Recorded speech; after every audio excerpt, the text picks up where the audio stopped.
Kementerian Pariwisata dan Ekonomi Kreatif kembali menggelar workshop Kata Kreatif Indonesia. Kali ini Menparekraf Sandiaga Salahuddin Uno mengajak pelaku ekonomi kreatif di Jakarta Utara untuk terus menciptakan ide kreatif agar dapat bertahan di tengah pandemi.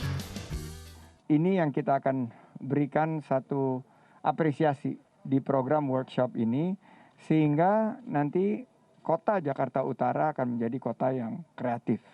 Ada 17 subsektor dan hari ini tentunya subsektor kuliner yang menjadi penyumbang 41,5% dari lapangan kerja dan kontribusi terhadap PDB.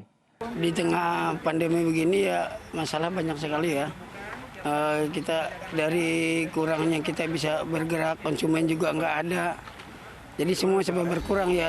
Selain memiliki potensi di bidang kuliner, Jakarta Utara juga memiliki hutan mangrove yang mampu menjadi daya tarik wisatawan untuk berkunjung ke ibu kota.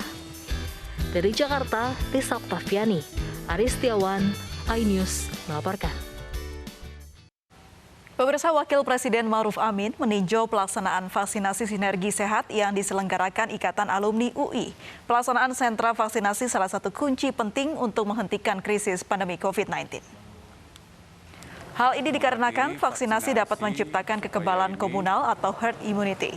Vaksinasi juga harus didukung dengan kemampuan pemerintah pusat dan daerah dalam meningkatkan program 3T, testing, tracing, dan treatment, serta kedisiplinan masyarakat menegakkan prokes.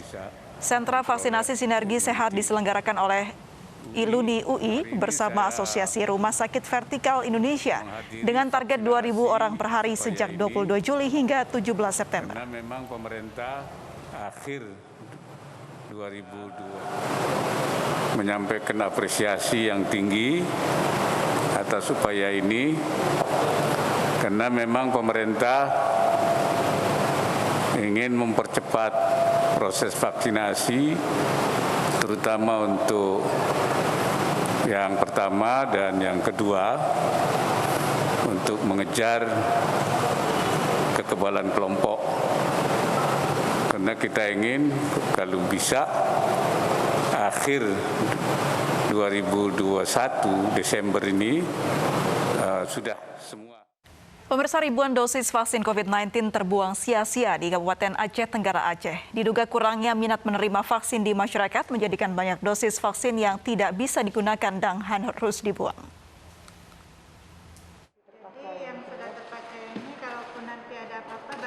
Di saat beberapa kota besar membutuhkan dosis vaksin kedua atau vaksin booster, di Aceh Tenggara Aceh terpaksa membuang 1.812 dosis vaksin Sinovac. Diduga, hoaks tentang vaksin dan kurangnya literasi warga akan efektivitas vaksin menyebabkan warga kurang berminat melengkapi dosis vaksin mereka. Selain itu, sedikitnya warga yang divaksin berdampak pada ketidaksesuaian jumlah dosis. 1.812.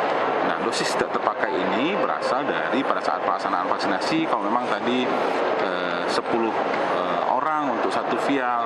Nah, itu kalau vial yang sudah terbuka dan sudah diambil vaksinnya dari vial, itu hanya bisa bertahan 6 jam. Tidak bisa lagi dipakai untuk besok, tidak bisa lagi untuk pakai untuk lusa. Jadi, kalaulah pada saat proses harian itu kita sudah jadwalkan misalnya untuk 16 orang atau 20 orang misalnya, tapi yang datang adalah 16 orang, satu vial itu nggak cukup.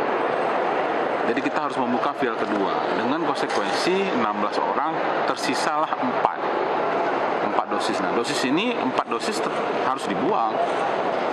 Kenapa harus dibuang? Karena tidak ada lagi orang yang akan melaksanakan vaksinasi. Untuk Kabupaten Aceh Tenggara, jumlah dosis vaksin yang tidak terpakai 3,7%. Angka ini lebih rendah dari angka wasted rate yang ditetapkan pemerintah secara nasional, yakni 15%. Dari Provinsi Aceh, hanya Banda Aceh yang mencapai vaksinasi hingga 60%. Pemprov menargetkan 4 juta jiwa mendapatkan vaksinasi, tetapi baru terrealisasi 20,7% atau sekitar 800.000 warga Aceh. Dari Aceh Tenggara Aceh, Taufan Mustafa, iNews melaporkan. Pemirsa, kasus COVID-19 di Indonesia terus bertambah. Hingga siang tadi tercatat jumlah penambahan sebanyak 4.128 kasus baru di Indonesia. Ya, berdasarkan data Satgas Penanganan COVID-19 hari ini, tercatat sudah 4.174.216 kasus terkonfirmasi dan 3.942.473 diantaranya sembuh. Sementara yang meninggal dunia hari ini 250 orang, sehingga total saat ini mencapai 139.415 orang. Kita ke informasi selanjutnya, pemirsa. Penyanyi dangdut Ayu Rosmalina alias Ayu Ting Ting sore ini selesai menjalani pemeriksaan di Polda Metro Jaya. Ayu diperiksa terkait penghinaan anaknya oleh pemilik akun media sosial. Ayu Ting Ting menjalani pemeriksaan sejak Selasa pagi di Polda Metro Jaya. Ia didampingi kuasa hukumnya Minola Sebayang. Ayu dicecar dengan 15 pertanyaan terkait pengetahuan akun medsos yang diduga menghina anaknya.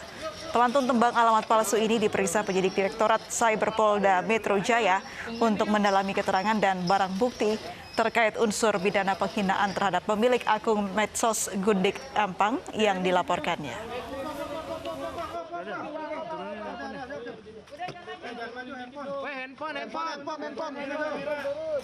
Tadi terkait apa itu? 15 pertanyaan tadi terkait dengan masalah hal-hal yang berkaitan dengan apakah Ayu berteman apa tidak dengan akun Gundik Empang, ya. Terus kemudian dari mana awal tahunya ada postingan-postingan Gundik Empang yang isinya cenderung menghina, cenderung memfitnah Ayu.